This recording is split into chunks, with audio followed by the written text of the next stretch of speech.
So here we have a reveal now. This is kind of like, I always think of this as kind of Christmas morning. And let's hope we get what we wanted, right? So first of all, I wanted to point out that this little Quonset hut thingy is a cover, an oven, if you will, just a quick, cheap thing that is designed to help us heat this evenly so that we got the correct curing temperature, which for this resin and hardener combination is about 300 degrees Fahrenheit for an hour or better. So I always cook it a little longer. Try not to let it get too far above 300. There's no need to. And checking with a digital thermometer, which I'll point out is not good at reading shiny metal surfaces. So when you use it, this one has a little laser pointer associated with it. You need to try and train it on the wooden part, the core or something like that, so that you can get an accurate reading to see where you're going. And this is, again, old school, dirt simple, just a wire wound pot. These are, I don't know, cheap. These are 50 or 70 bucks on eBay. This one is a 20 amp power supply variac, so to speak. Been cooling overnight. It's room temperature now. Let's see what we got. So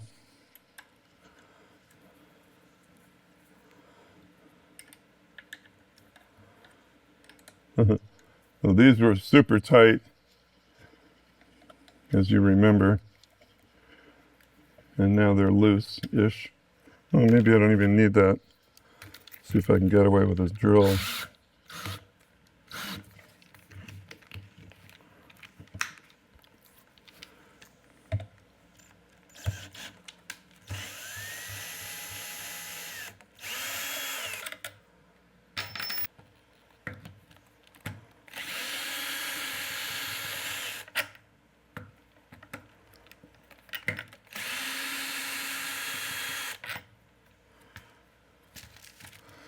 Okay. Oh, this is just a plain bolt with a spacer to bring it to the right height. I hope that I put in to replace the other part that had the grease fitting in it, so I had a chance to clean that. And let's see, we'll back off these two clamps here. That was pretty tight. This is not.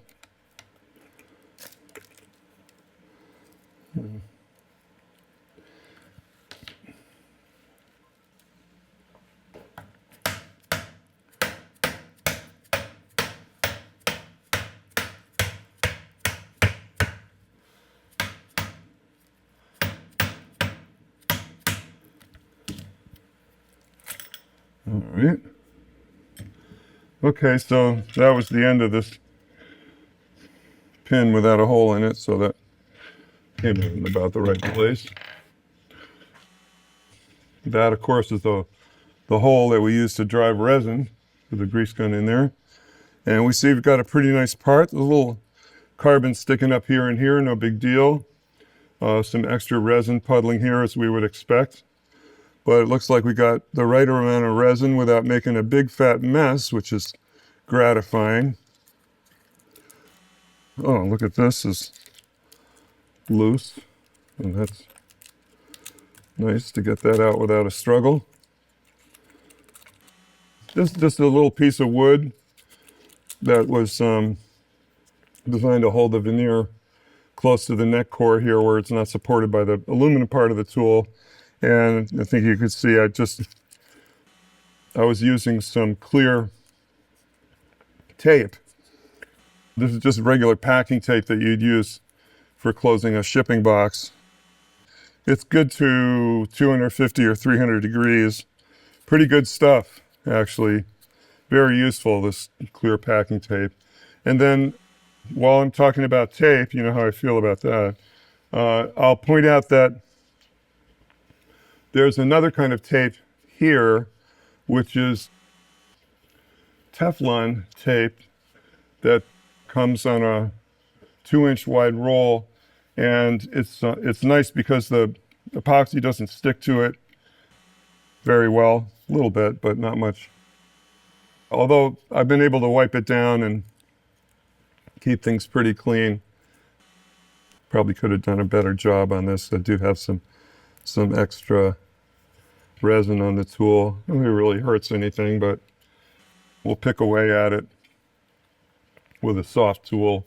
As I mentioned also, I think I use a mold release that is it's a colorless, very thin chemical carrier that deposits a little bit of, gee, I don't really know what it is, whether it's a wax or some kind of parting agent at any rate. Could put a link in the description to the kind I use. I can't remember exactly the number of it right this minute. But it works really well, and you can get multiple releases out of it. I didn't use it for this particular layup, depending on the amount that I had on the tool already. So there's our end stop coming off. I've got it glued to the packing tape. There we go. Okay.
All right, so the main parts of the tool here are held together by 7 big cap screws. And there's also two 1/2-inch diameter locating pins that precisely line the tool halves up. Seems like it's always been perfectly adequate. And unlike some molds, the actual surface of the neck is defined by the wood that's underneath a layer of linen and epoxy. So it's not like the wood is picking up, you know, the surface finish of the tool. So it's not critical that that surface is, you know, really perfect. Should be good, but doesn't need to be perfect.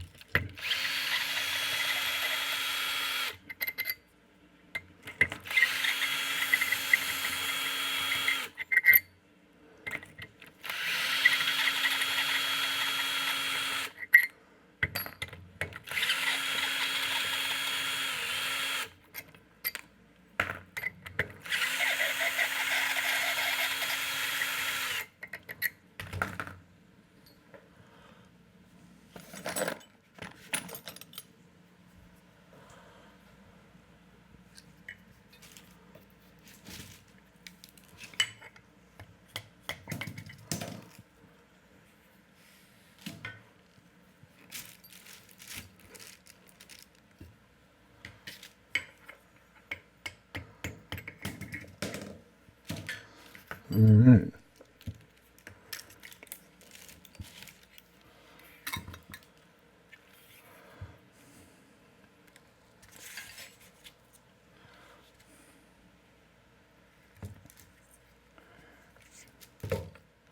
So here we have it.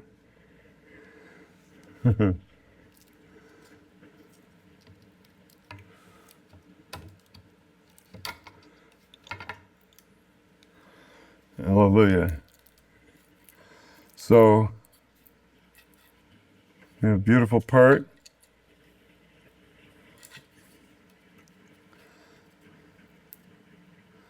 Everything looks good. See?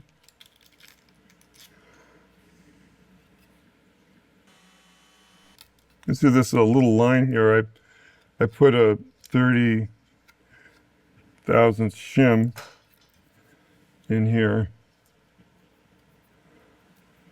It's here. It's bonded to the tool to widen the neck, so I can get some difference in the neck width by manipulating that. I can see here that it's a minor issue. Maybe I should have mixed up a little bit more resin to pump through the neck core, but you can see there's little spaces, holidays, that'll need to be filled.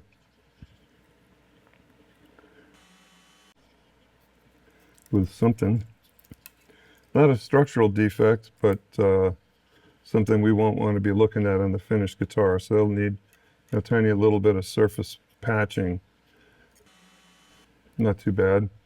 And then you can see that, I think you can see that the pin and the veneer just look like they grew there perfectly. So that's a success. And now that the three little trimming operations that remain before we can really go to work on this are first to go to the belt sander and remove this extra resin and carbon fiber from the fingerboard gluing surface. And then we're also going to cut this end off and cut this end off to get the pin to be the right length.